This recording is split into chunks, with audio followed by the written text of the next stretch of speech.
Acho que alguém está com o microfone aberto, está dando eco aqui. Isso. Beleza, galera, então vamos lá. Só lembrando vocês que a gente está no modelo ER, né? A gente começou a definir para que ele serve, qual o objetivo dele, a simplificação, né?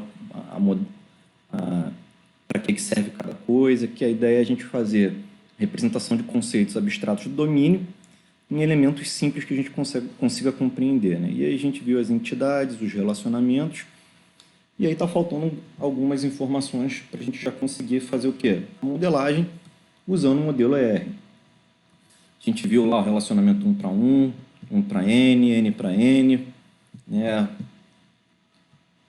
Esse tipo de relacionamento que está aí no slide, e o relacionamento ternário, que tem a peculiaridade lá para entendê-lo. Então, a gente vai falar um pouquinho sobre a cardinalidade, né? Então, a gente vai ver que a cardinalidade no ER, multiplicidade no ML. Então, quando a gente fala de cardinalidade, a gente sempre está falando de um intervalo mínimo e máximo de valores que uma entidade pode ter, ou melhor, que uma instância, né, de uma entidade pode ter. Então, como se eu falasse assim, se eu tenho uma cardinalidade mínima x, significa que no mínimo eu tenho x instâncias daquela classe, certo? Se eu tenho uma cardinalidade máxima de y, eu tenho no máximo y instâncias daquela entidade. Mas isso significa instância dentro de um relacionamento, tá bom? Então, só toma cuidado para não confundir a cardinalidade entre entidades com a cardinalidade entre uma entidade e os seus atributos, tá?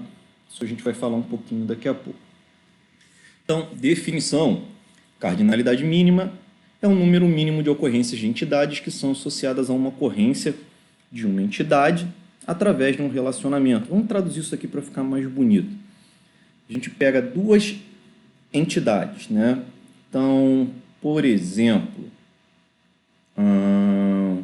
vamos supor que a gente está modelando um carro, tá? A gente tem a entidade carro, a gente tem a entidade rodas, e aí a gente está em um relacionamento lá entre entidade, entre o carro e as suas rodas. Então, se a gente for pensar na cardinalidade mínima, é como se eu falasse assim, olha, qual é o mínimo que representa essa instância de associação para o diagrama estar correto. Então, observa, se eu tenho de um lado um carro e do outro lado uma entidade que representa as suas rodas, né? As suas instâncias, né, representam as suas rodas, isso significa que eu tenho que ter pelo menos um carro se associando com as rodas. E posso ter no mínimo N rodas, né? Ou no mínimo 4 rodas, para ficar melhor, entre 4 rodas se associando com um carro, tá? Então, quando a gente fala de cardinalidade aí, a gente está falando em quantas vezes um elemento pode ter instância de relacionamentos. Vamos traduzir um pouquinho. A gente está falando aí quantas linhas vão sair daquele elemento para se ligar em pontinhos da outra entidade, né? Então, por exemplo, se eu falo que um carro tem várias rodas e uma roda só tem um carro, eu estou falando que toda roda tem uma linha saindo para um pontinho da classe carro. Quando eu falo que um carro tem várias rodas, né, cardinalidade mínima de várias rodas, eu estou falando que eu vou ter uma porção de linha saindo de um pontinho carro e se ligando a vários pontinhos diferentes em rodas. Então, observa, isso daí é a associação entre entidades que, na verdade, representa a associação entre as instâncias das duas entidades. Então, na verdade, eu estou fazendo associação entre um carro e uma roda, um carro e uma roda, um carro e uma roda. Então, Olhando lá para o foco do nosso banco de dados, né?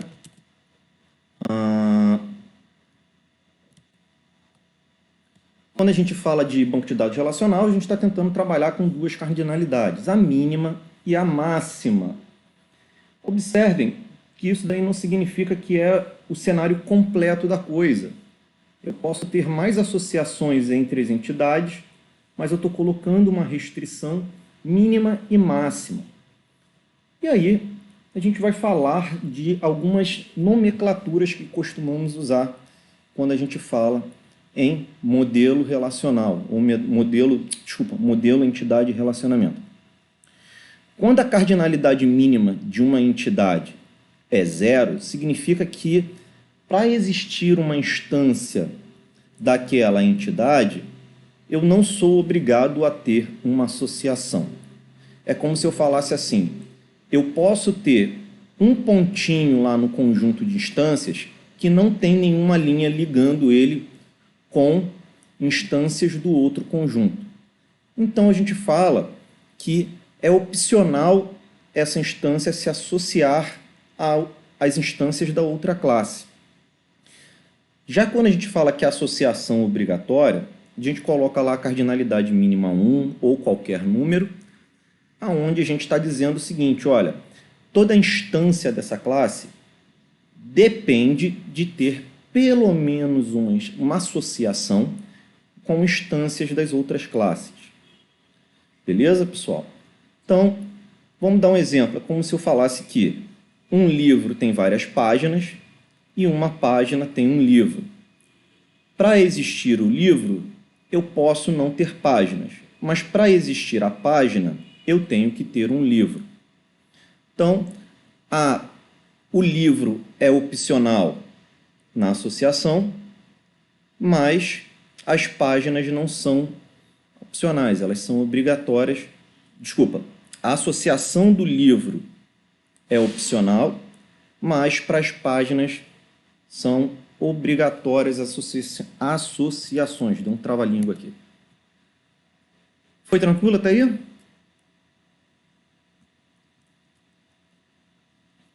Dei um ping aí para ver se está todo mundo acordado. Pelo jeito todo mundo dormiu, né? Vamos lá.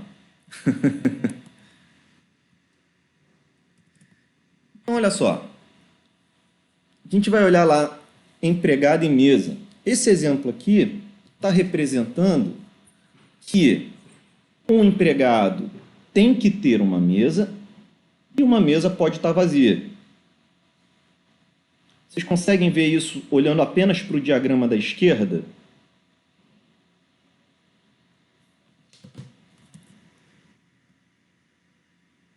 Está todo mundo acordado? Assim, sem roubar, sem olhar para o diagrama da direita, vocês conseguem ver a obrigatoriedade da associação?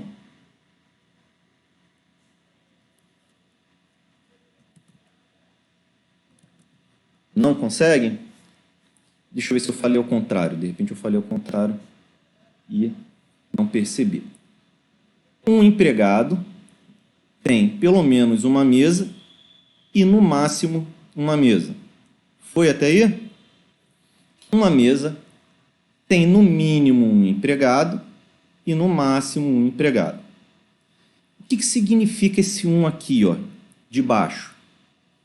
Significa que para eu ter uma instância nessa classe aqui, eu obrigatoriamente tenho que associar ela a uma instância da mesa.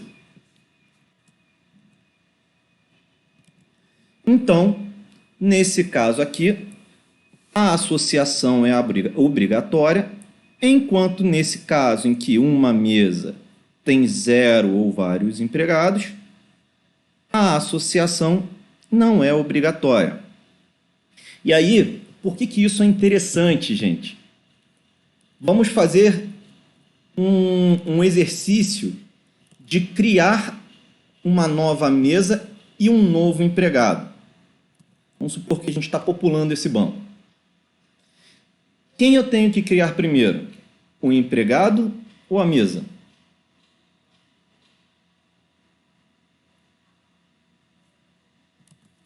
a mesa.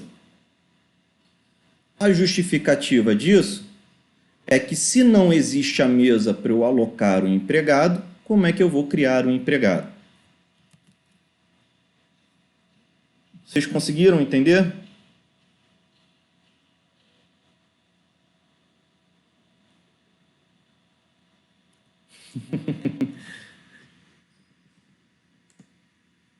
Beleza. Então, por que eu gosto de botar esse exemplo logo no começo? Porque é o caso mais simples de todos, tá? Quando a gente começa a falar de muitos para muitos, né? N para N, às vezes confunde a cabeça de vocês. E aí tem que lembrar dessa obrigatoriedade aqui. O importante é que vocês percebam que quando for inserir, tem que inserir primeiro aqui, depois inserir o empregado associando a instância que você criou. Vou traduzir rapidamente. Se isso é importante aqui, quando você for escrever a sua SQL, né, para quem não conhece, SQL é a linguagem que a gente vai escrever para inserir no banco de dados, você primeiro vai ter que fazer um insert em mesa, depois você vai fazer um insert em empregado, dizendo qual é a mesa.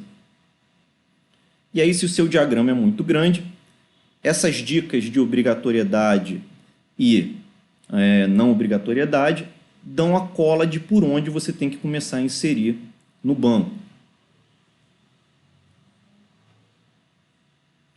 Então, aqui é só o diagrama para vocês verem, né? E aí a gente começa a complicar, né? Olha que bacana. Aí a gente está tentando representar um diagrama, um pedaço de um diagrama, né, de um sistema de gerenciamento de horários e inscrição em disciplina, né? Na verdade, o sistema é todo, né? Isso daí é só a parte de realizar inscrição. Então, vamos lá. De todas essas coisas aqui, eu vou começar a ler os mais simples para os mais complicados. Ó. Um aluno tem, no mínimo, um curso e, no máximo, um curso. Só uma pergunta, vocês estão conseguindo ler meu mouse? Vocês estão conseguindo ver meu mouse, acompanhar quando eu mexo? Está captando? Ah, beleza. Então, aqui, ó, um aluno é inscrito em, no mínimo, um curso e, no máximo, um curso. Um curso tem inscrições de nenhum aluno ou vários alunos. Certo?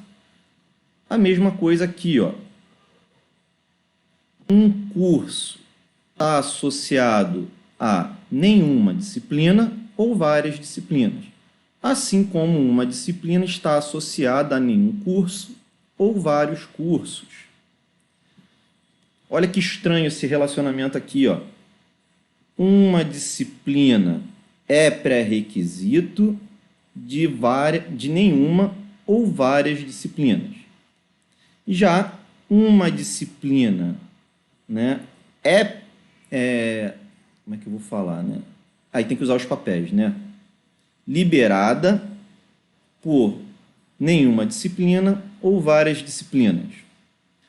Então, isso daqui começa a confundir muito, né? Beleza. Eu vou continuar lendo o diagrama só para a gente chegar lá na conclusão bacana. Uma disciplina tem no mínimo um departamento e no máximo um departamento, e um departamento é responsável por nenhuma ou várias disciplinas. Beleza? Qual é o único cara que eu não posso criar de primeira? São dois caras. Então, as opções: departamento, disciplina, aluno e curso.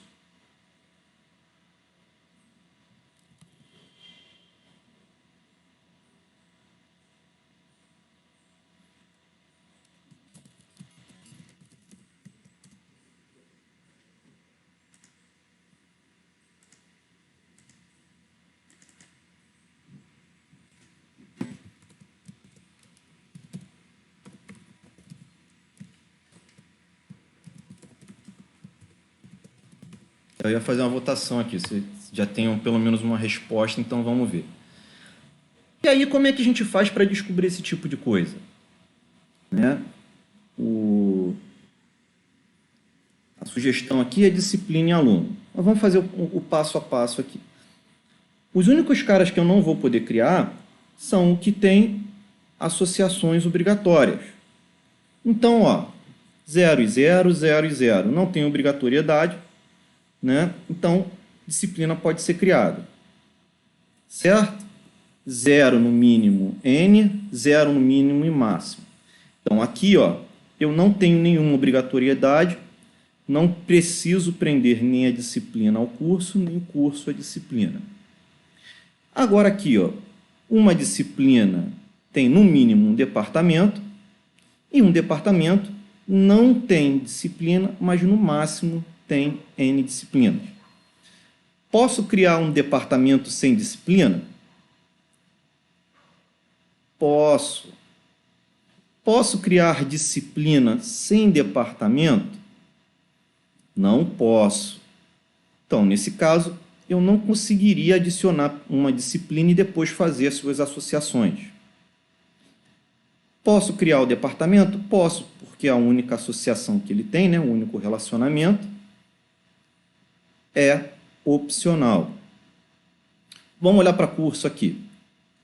Curso é opcional nesse relacionamento e é opcional em inscrição. Opa, então eu posso criar um curso sem problema aqui de restrição. Já o aluno, obrigatoriamente, tem um curso associado. Então, observa, gente. Você acertou, tá certinho.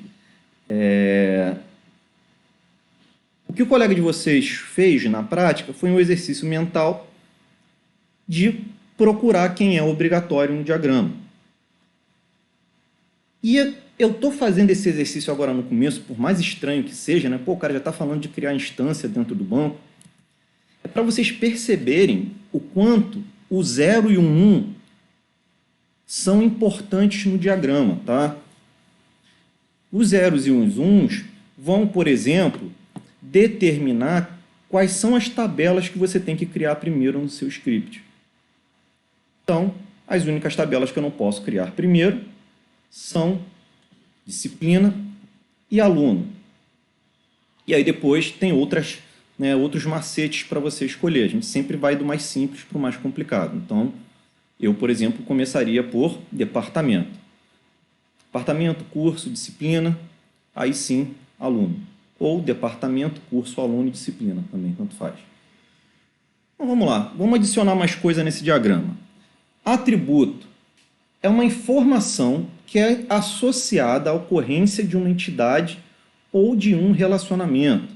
Então, vamos tomar cuidado com isso, tá?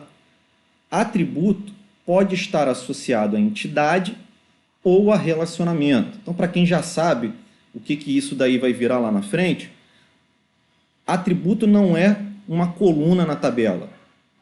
Ele pode virar uma coluna na tabela, mas ele também pode virar uma tabela, tá bom? Então, tomem cuidado que no modelo ER, o atributo é algo um pouco mais complicado. Então, olha os atributos aqui, como é que a gente representa, né? É o pirulito aqui, ó. Bota um pirulito, código, pirulito, tipo, pirulito, nome, aonde esse pretinho fechado é o identificador que a gente vai falar daqui a pouquinho.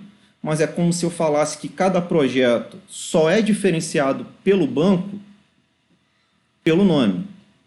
Então, se eu tiver dois projetos com nomes iguais, um deles vai ficar de fora no banco. Eu não vou conseguir inserir dois projetos com o mesmo nome. Então, assim como os relacionamentos, os atributos têm cardinalidade mínima, né? Aonde, se a cardinalidade do atributo mínima for 1, o atributo é obrigatório. E se a cardinalidade mínima do atributo for 0, ele é opcional. Se a gente tem um atributo, uma cardinalidade máxima de 1, o atributo é monovalorado e se for n, é multivalorado. Então vamos lá. Olha esse exemplo aqui. Telefone 0N. Eu estou dizendo que cada cliente tem vários telefones ou pode não ter telefone. Quando eu não expresso nada no meu atributo, eu estou supondo que ele é obrigatório e monovalorado. Então, aqui eu só tenho um nome, aqui eu só tenho um código. É claro que está faltando nessa tabela aqui o quê? O atributo que identifica cada cliente unicamente. Mas isso daí é porque provavelmente a gente está no meio da modelagem. Então, aqui é mais um passo a passo, né? Exemplo de atributo em relacionamento. Então, vamos ler esse diagrama aqui, ó. Cada engenheiro tem um código, cada engenheiro tem um nome. Cada projeto tem um código, cada projeto tem um título. E tem uma associação muitos para muitos entre engenheiro e projeto. Um engenheiro atua em nenhum projeto ou vários projetos. Um projeto tem a atuação de no mínimo um engenheiro e no máximo N engenheiros. E aí a gente já sabe o quê? Que para ter um projeto, eu tenho que ter no mínimo um engenheiro. E o mais interessante é esse atributo em atuação aqui, que é a função. A pergunta é, por esse diagrama, eu posso ter um engenheiro trabalhando em mais de um projeto? Posso, porque tem um N aqui. Eu posso ter um engenheiro trabalhando, um projeto com vários engenheiros? Também posso. E aí uma pergunta seria, eu posso ter um engenheiro trabalhando no mesmo projeto com funções diferentes? Se a gente colocar esse atributo aqui, eu consigo. É como se eu falasse assim, olha, o engenheiro vai fazer a função lá de gerente de obra, mas ele também vai fazer o papel de arquiteto no mesmo projeto. Todo mundo conseguiu acompanhar? Perdi aqui, peraí.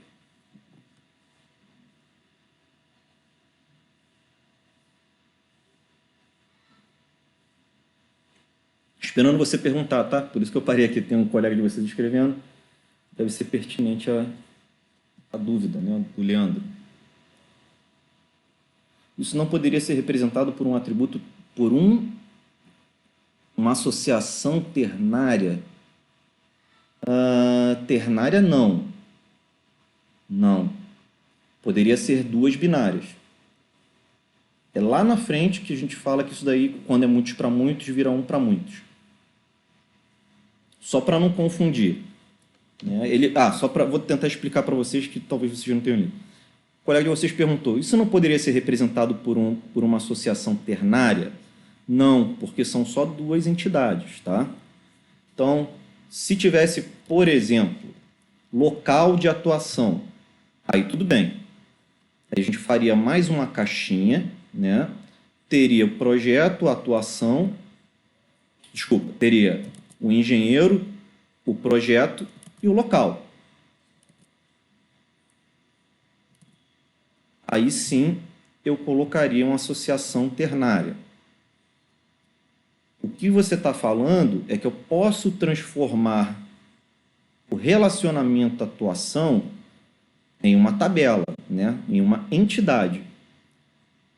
Mas aí ele não vira um ternário, ele vira dois binários. Tá bom? Só fiz com bastante pausa para não confundir vocês, mas a gente fala um pouquinho sobre isso lá na frente. Então vamos lá, vamos seguindo aqui. Então observa, gente. Se eu tenho aqui um engenheiro E1 e um projeto P1, agora eu posso ter duas linhas passando entre E1 e P1, porque cada linha vai ser diferenciada pelo valor da sua função.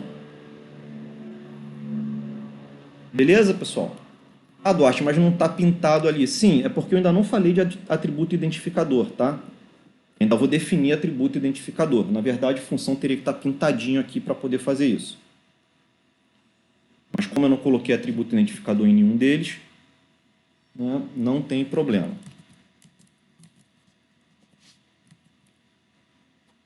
Gente, espera aí que eu me bananei. abandonei aqui, já estou voltando.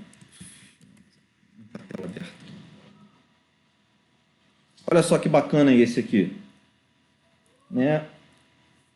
Uma venda tem 0 ou 1 financeiras, né? Tem 0 ou 1, deixa eu tentar traduzir aqui. É financiada por 0 ou 1 financeiras, né? Então, uma venda pode ter um financiamento e uma financeira pode ter várias vendas. Então, eu estou dizendo que uma financeira tem vários financiamentos aqui e uma venda pode ser financiada por apenas uma financeira. E aí, pela tradução que a gente fez, eu posso ter a financeira sem financiamento, eu posso ter a venda, né, olha o mínimo aqui, sem financeira. Mas todo financiamento vai ter uma financeira e uma venda. E também vai ter uma taxa de juros e um número de parcelas.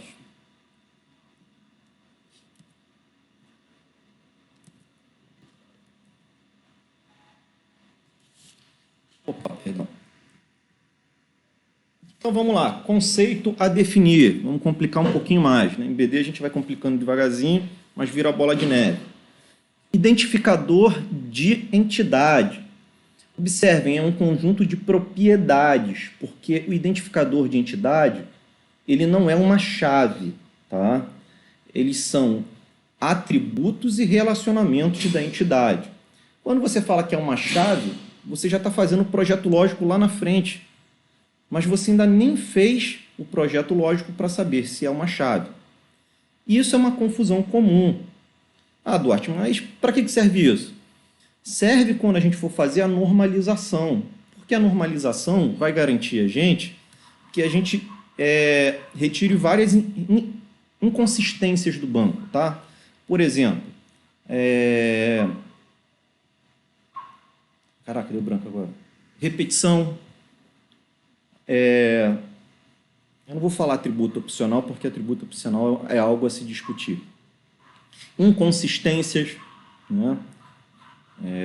E outros. Bom, até aí foi, pessoal? Então, vou fazer uma tradução aqui bem rápida. O identificador da entidade ou é um atributo, ou são vários atributos, ou é um relacionamento, ou são vários relacionamentos, ou pode ser uma combinação de um ou mais atributos e um ou mais relacionamentos.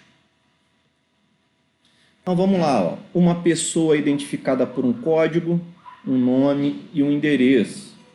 Uma prateleira é identificada pelo número da sua prateleira e pelo número de corredor. A capacidade é um atributo da prateleira. Esse segundo exemplo representa muito como você busca, né, um livro dentro de uma biblioteca. Exatamente assim, você vai buscando primeiro o corredor, a partir do corredor você encontra a prateleira e aí ali vai estar o seu livro que você quer pegar. Então, a prateleira vai ter vários livros. Então, vamos lá. Ó. Vamos começar a misturar as coisas. Atributo identificador, atributo identificador. Esqueça um pouquinho o relacionamento agora. Um empregado é identificado pelo seu código e tem um nome. Então, basta eu ter o código diferente aqui, seja ele o que for. Não assuma que isso daqui é um código numérico sequencial. Pode ser qualquer coisa. O código pode ser, por exemplo, o CPF. Tá? Um dependente tem um número de sequência e tem um nome. Qual é o problema? Eu posso ter dois dependentes com o mesmo nome? Eu posso. Eu posso ter dois dependentes com o mesmo número de sequência? Eu também posso. Por que que duas pessoas na empresa não podem ter dois dependentes e, por acaso, os nomes serem iguais? O banco tem que permitir a gente fazer esse tipo de coisa. Mas, Duarte, se eu tenho duas instâncias de dependentes com o mesmo número de sequência e nome, Como é que eu vou diferenciar essas instâncias? Aí vem o conceito de relacionamento identificador. Vamos olhar agora um pouquinho esse diagrama. E aí vocês têm que tomar cuidado quando desenhar isso, porque senão confunde. Reparem, linha fraca, linha fina, linha grossa. Estão vendo aqui? Ela é quase 3 vezes o tamanho dessa aqui. Então, aqui, eu estou dizendo que este relacionamento identifica o dependente. Vamos traduzir isso. Pelo número da sequência do dependente e pelo empregado, eu sei qual é o dependente. Vocês entenderam o que eu disse?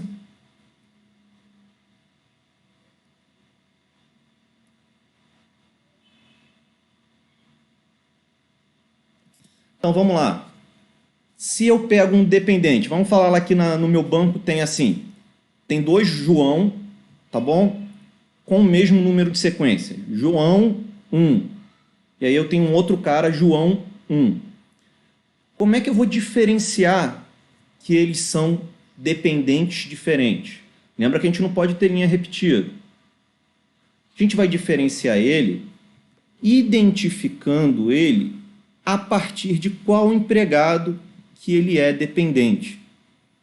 Então é como se eu falasse, olha, o João 1 com o empregado José é uma instância de dependente. O João 1 com o empregado Maria é uma instância de dependente totalmente diferente. Por acaso eles só têm o mesmo número de sequência e nome. Então, o dependente é identificado por quem ele está se relacionando e pelo número de sequência. Na verdade, o dependente é identificado pelo seu relacionamento e pelo seu número de sequência.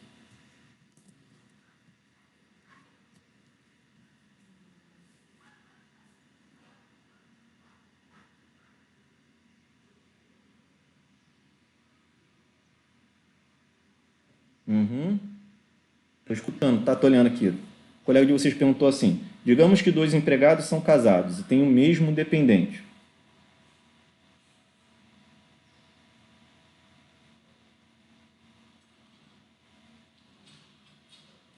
Eles seriam identificados como dependentes. Esse diagrama seria um pouquinho diferente. Em primeiro lugar, ele não seria um para muitos, ele seria um muitos para muitos.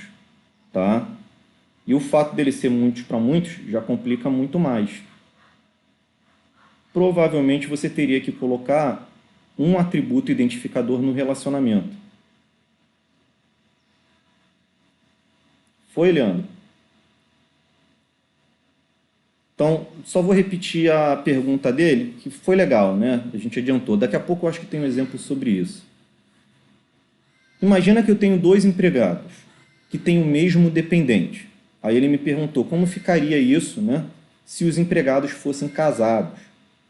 Então é como se eu falasse, olha, agora ao invés de um dependente pertencer a um empregado, né, ele tem vários empregados associados. Então isso daqui já deixa de ser um para muitos para ser muitos para muitos. Mas de qualquer jeito, o dependente pertence ao relacionamento e o número de sequência. Então é como se eu falasse o seguinte, olha, eu vou ter um relacionamento que identifica o dependente e esse relacionamento vai ter um empregado associado. Na prática, como é que o pessoal faz? Escolhe um dos dois para ser o cara que vai estar do lado esquerdo da relação. Tem gente que simplifica assim, né? E aí gera um pouquinho de consistência. Já vi gente fazendo isso. Estou dizendo para fazer não, tá?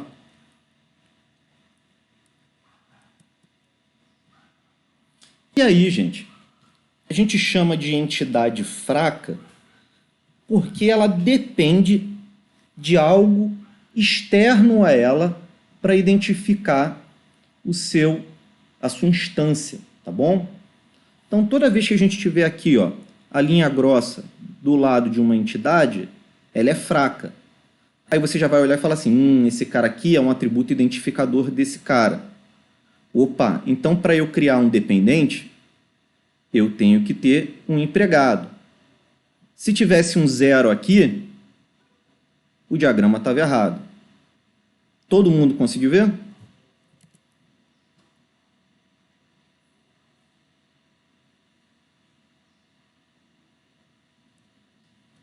Foi muito rápido ou vocês conseguiram ver? Todo mundo conseguiu ver, dá um joinha no joinha aí do Leandro. Porque senão eu não sei se vocês estão acompanhando. Fico preocupado.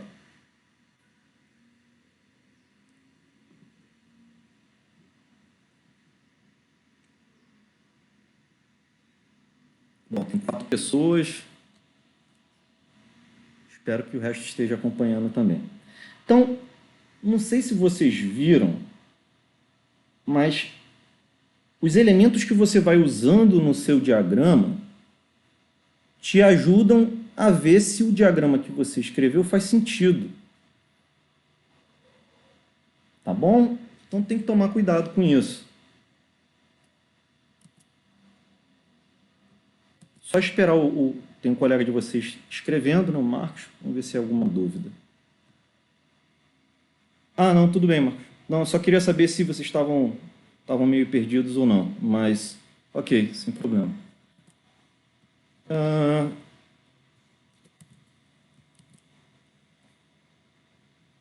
Então, né, isso daqui é o que eu falei para vocês. E aí a gente começa a complicar as coisas. Olha só que coisa doida isso.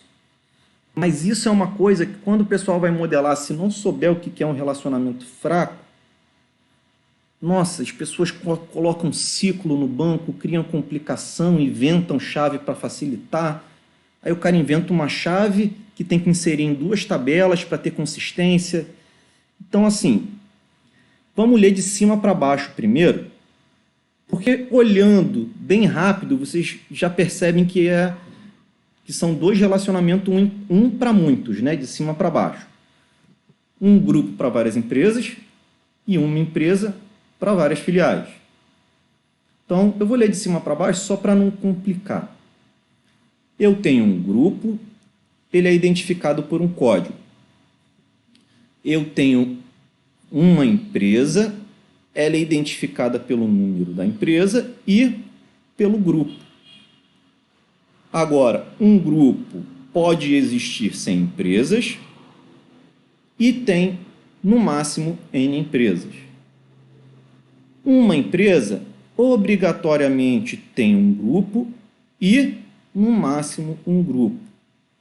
E a gente sabe que é obrigatoriamente um, porque esse relacionamento aqui é fraco. Então, né? Fábrica de bolo, vovó Braida. A fábrica de bolo, vovó Braida, tem várias empresas dentro. Pode ser a empresa número 1, número 2, empresa número 3. Então, o grupo lá, vovó Braida, né? Tem várias empresas. Opa, como é que eu sei que uma instância dessa tabela aqui é única?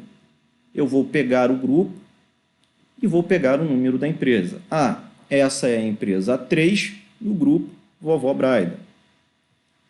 E aí, agora que a gente já entendeu esse diagrama, a gente desce para o próximo. Certo? Então, ó, uma empresa é identificada pelo número da empresa e pelo grupo.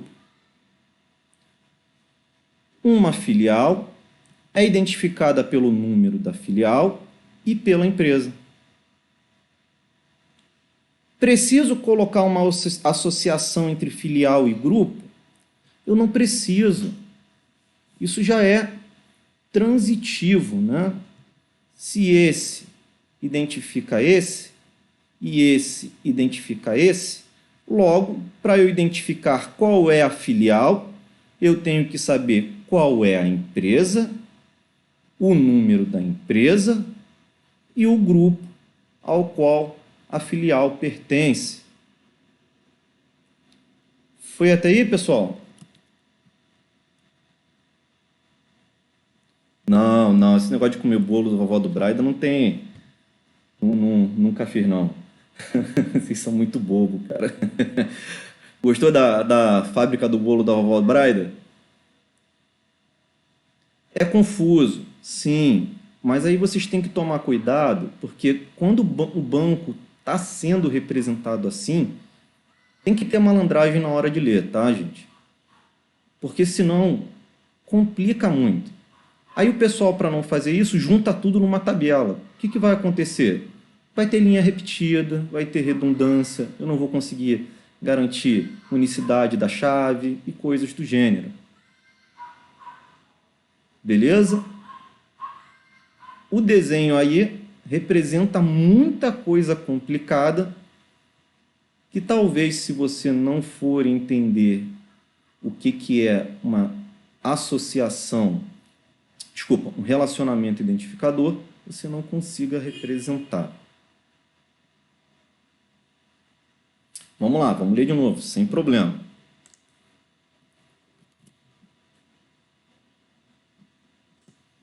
Então, olha só, toda vez que você vê um diagrama desse assim grandão, você dá uma olhada rápida, né? Ó, aqui, ó, um para muitos, né? Porque um grupo tem N, né? E aqui uma empresa tem um para muitos. Uma empresa tem N e uma filial tem um. Beleza. Eu não vou começar pela empresa porque ela está no meio do diagrama. Eu não vou começar pela filial porque, apesar dela ele estar na ponta do diagrama, eu estou vendo que tem o quê? Um relacionamento identificador. Então, assim, entender o que é uma filial sem entender o que é uma empresa não é viável. E aí vai. Então eu vou começar logo pelo grupo que não depende de ninguém. E, na verdade, o único cara que eu posso criar no banco sem ter outras instâncias é o grupo. Então, criei uma instância do grupo. Agora eu posso criar empresas, logo eu vou poder criar filiais. Se eu não tenho o grupo, eu não consigo criar a filial. Então vamos lá. Um grupo pode não ter empresas ou ter várias empresas. Isso significa que aqui, ó, eu posso ter várias empresas com o mesmo número de empresa. O que eu não posso ter? Várias empresas com o mesmo número de empresa do mesmo grupo. Traduzindo, né, a fábrica de bolo Vovó Braida não pode ter a empresa 1, 2, 2, 3, 3, 4, 4. Se esse grupo tem uma empresa 1, o número de empresa não pode repetir para o mesmo grupo. Foi? E aí a gente faz o quê? A descida em cascata, né? Agora que eu já entendi o que identifica a empresa, que é o número da empresa e o grupo ao qual ela pertence, eu vou começar a olhar os relacionamentos dela. Opa, entidade fraca, filial está do lado grosso, né, do relacionamento, então a filial é fraca. Batendo o olho no diagrama, eu já sei que ela vai ser identificada, além de seus atributos identificadores, por algum relacionamento. Então, está aqui o relacionamento que ela é identificada. Então, de novo, eu tenho uma empresa que pode ter filial ou não, e uma filial que obrigatoriamente tem uma empresa. Então, eu posso ter a filial 1 da empresa 1 do grupo lá, Fábrica de Bolo Vovó Braida. Eu posso ter a filial 1 da empresa 2 do mesmo grupo. Eu posso ter a filial 2 da empresa 1 do mesmo grupo. O que eu não posso ter? Duas filiais da mesma empresa, do mesmo grupo, com o mesmo número de filial. Foi, pessoal? Todo mundo pegou?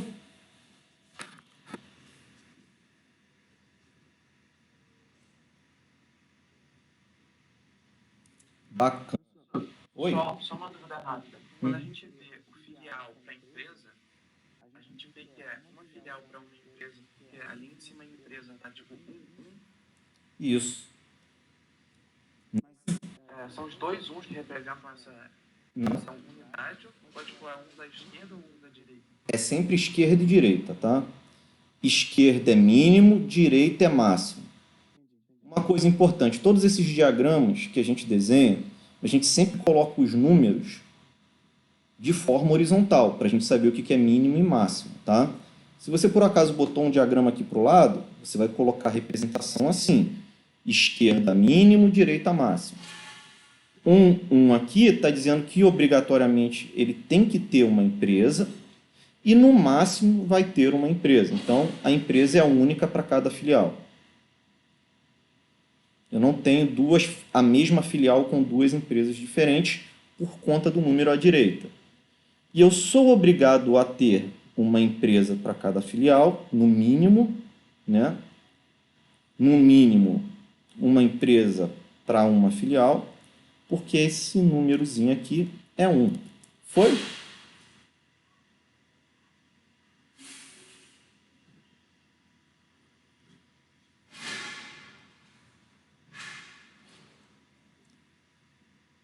Espero ter matado a dúvida, né? Então,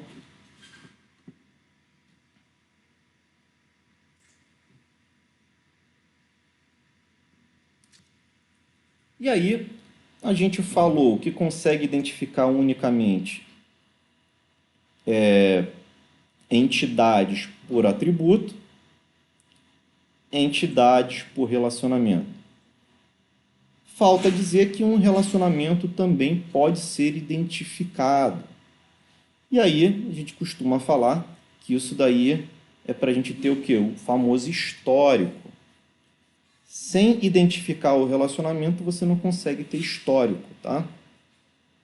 Então, vamos entender.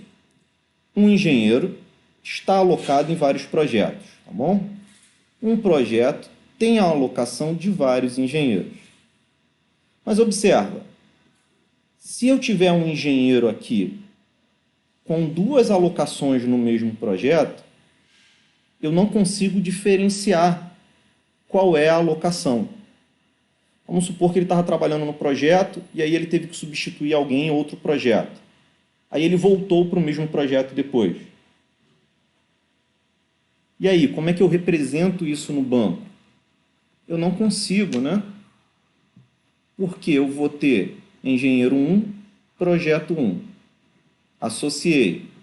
Engenheiro 1, projeto 1. Associei. Não tem nada que distinga quais são as instâncias de alocação em relação ao significado real da coisa. Tudo bem, pessoal?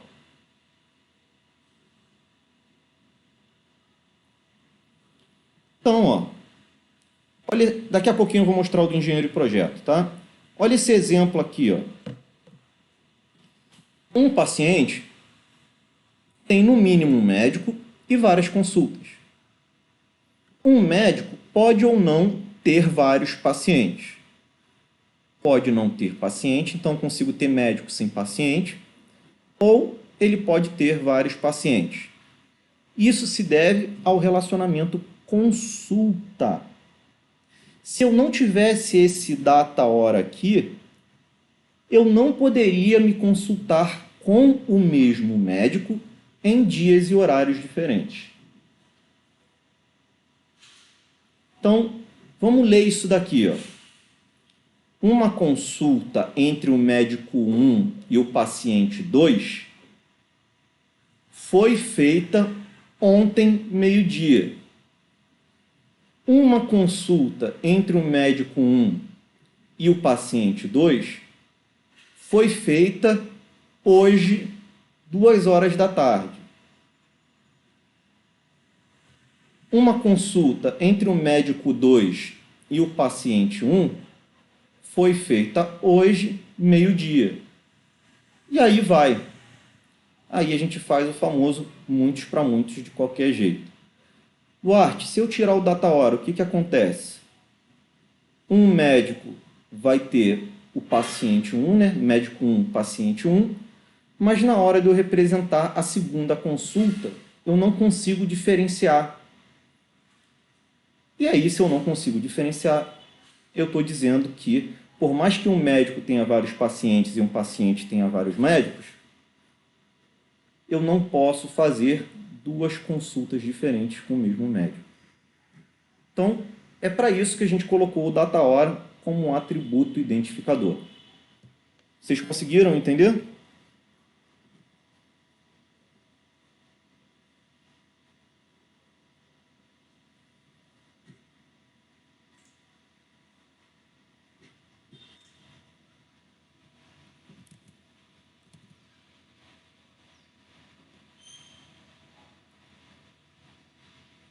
Esse foi mais tranquilo agora, né?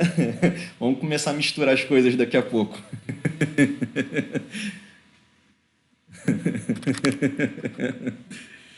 Mas eu não vou complicar muito hoje, não. Eu vou devagarzinho dessa vez, que eu sei que depois mistura tudo na cabeça, né? Então, gente, a gente vai ter daqui a pouco, mas mais exercícios sobre esse tipo de coisa, tá? Agora você já tem conteúdo suficiente para conseguir exercitar o modelo entidade e relacionamento. Eu deixo sempre esses dois exemplos aqui no slide para ser um pequeno desafio para vocês, tá? Então, por exemplo, esse do Campeonato Brasileiro é legal porque ele força você a pensar nos relacionamentos, né? Então, tem alguns conceitos nesse do Campeonato Brasileiro que você tem que tomar cuidado para não passar por cima, né? E aí você fica muito tentando decidir o que é atributo, o que não é. E esse daqui é um cara que, por mais que tenha muito exemplo, ele é um pouquinho mais complicado. Tá bom?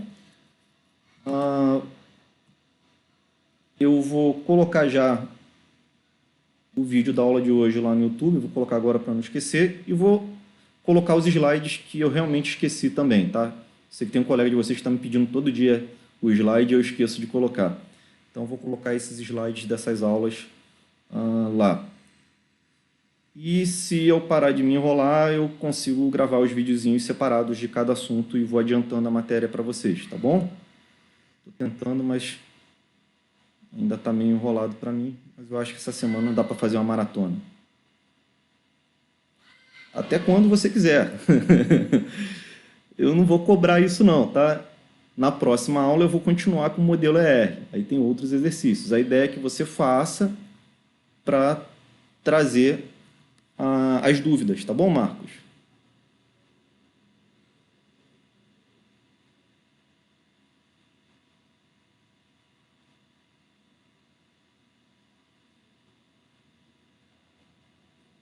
Qual é a minha preocupação? Se eu falar para vocês, aula que vem eu vou fazer os exercícios, existe uma grande chance de ter gente que vai esperar a resposta. Então, sendo honesto com vocês, o que eu costumo fazer é, eu passo o exercício e vocês trazem as dúvidas. Dependendo do grau de dificuldade das dúvidas, né, eu até faço um ou outro na aula. Mas não é preguiça não, tá, gente? É porque eu tenho certeza que se eu falar que eu vou fazer, vocês não vão fazer.